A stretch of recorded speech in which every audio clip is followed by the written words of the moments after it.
I got told quite early. I missed out in the New Zealand series. I didn't play the last two games, so I was told to be ready. There might be a chance for me to open the batting, so I got enough time to prepare. And opening is something that I've done for a long time in my career. So I just had to go back and practice it a little bit more. And like I said, I batted a lot in the top of the order, so I know how I need to get my runs and what processes I need to follow.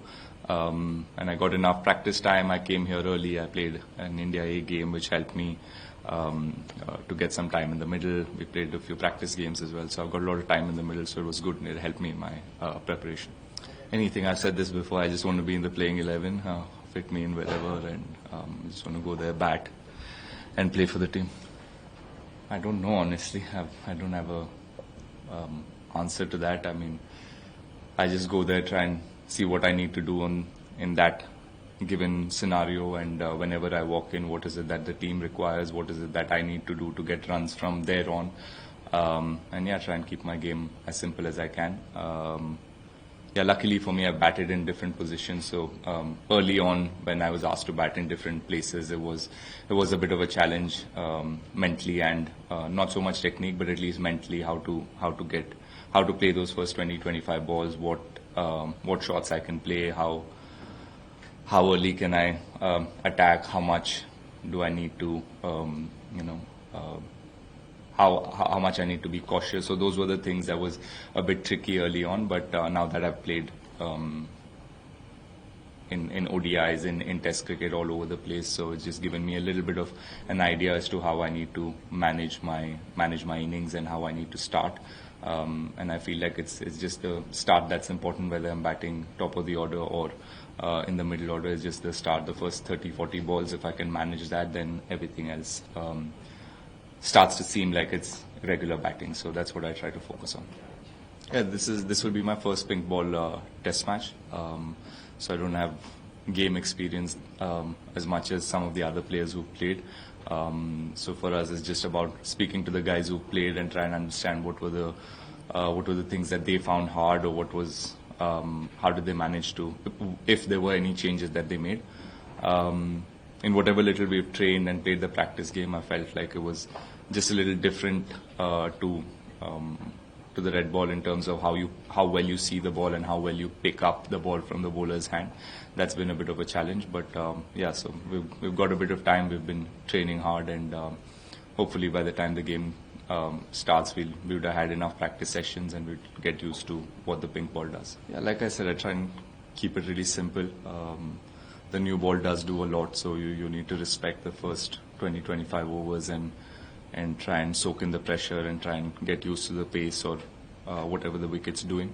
Just try and get used to it, and if you can get through that period, then like I said, batting seems pretty normal to wherever you are in the world. So it's about managing those first 20-25 overs, and like you rightly mentioned, those are the key points that you need to really work on: playing the ball late, leaving a lot of balls, and waiting for the bowlers to come to you.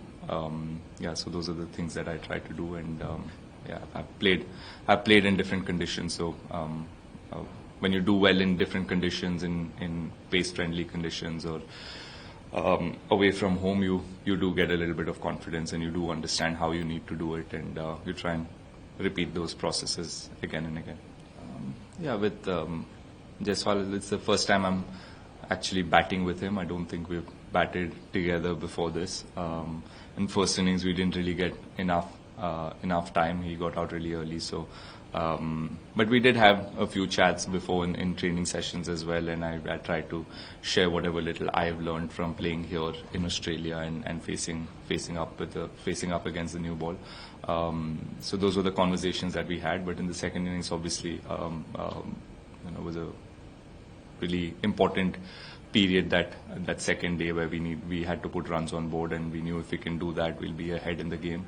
And for that, I've realized how important the opening partnership is when you travel overseas. So just try to speak to him, calm him down, and I could I could, like I said, I saw a little bit of myself when I was here 10 years ago, opening the batting for the first time. A lot of doubts, a lot of nerves, and you keep doubting your own game, and there's a lot that happens in your head. So the only thing that you can do is to slow things down, try and take a few deep breaths and focus on one thing, and that's what was passed on to me by my fellow opening partner back then, Murli Vijay. So I just passed that on to him, and again, it's the same again with him. Once he got past those first 30, 40 balls, he started to feel a little bit more confident, and he was seeing the ball really well, and he batted beautifully. So it was just about trying to help him in that first 30, 40 balls, and then he was good to go. Yeah, I mean, I'm not saying I don't have all these thoughts. I do still have all of these thoughts, but I having been there, you know what you need to do to get past that or get over those doubts and get over those thoughts you have in your head. And so whatever I told Jaiswal is what I practice. So I just told him the same thing. Yeah, I mean, really, really happy with the way we played, and it does give you a lot of confidence when you travel to Australia and win the first game and win it in a way that we did in Perth, especially in Perth. I mean, so much being spoken about Perth being the fastest wicket in Australia, and teams that travel here have really struggled there. So, yes, we have taken a lot of confidence from that.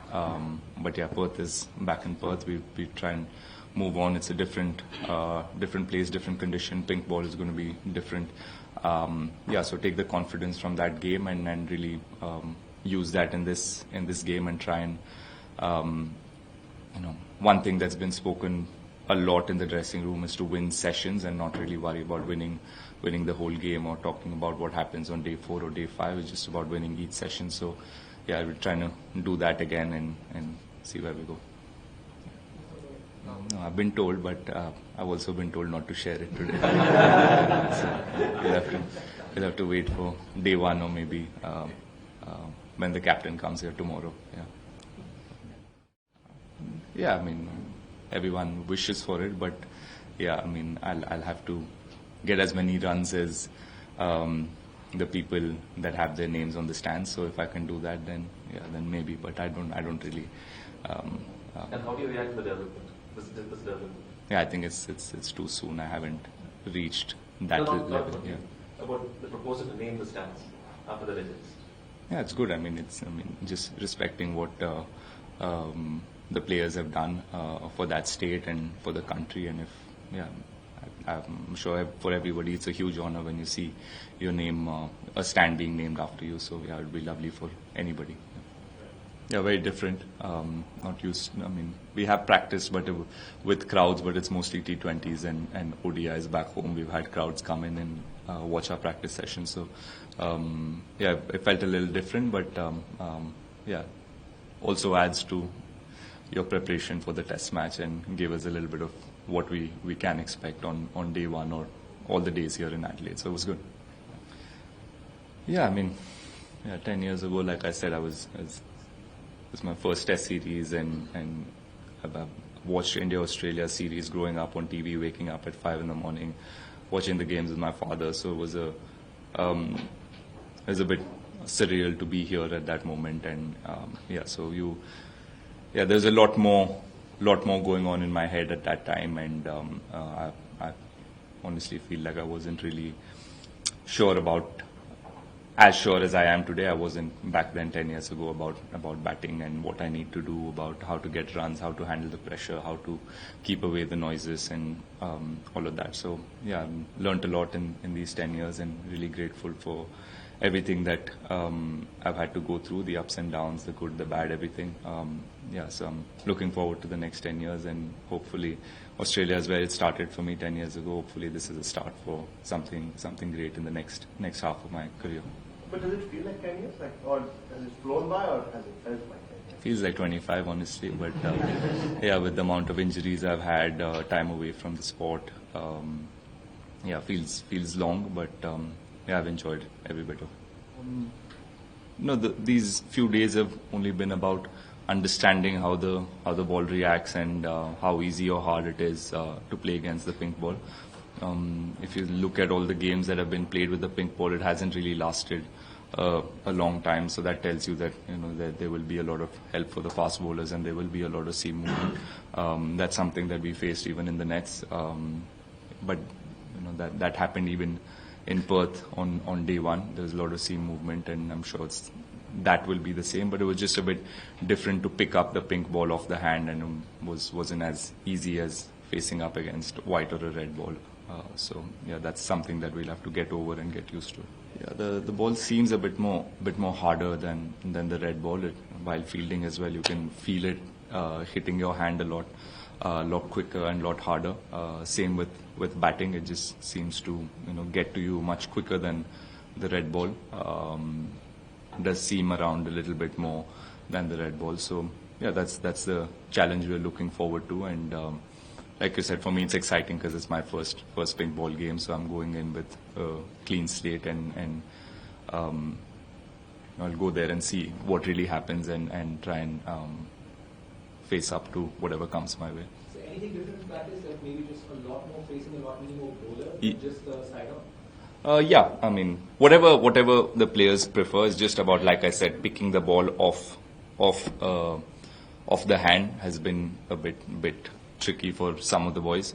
So whether it's facing up against bowlers or facing up against throwdowns or just someone throwing balls at you, it's just getting used to seeing the ball off someone's hand and just getting used to that.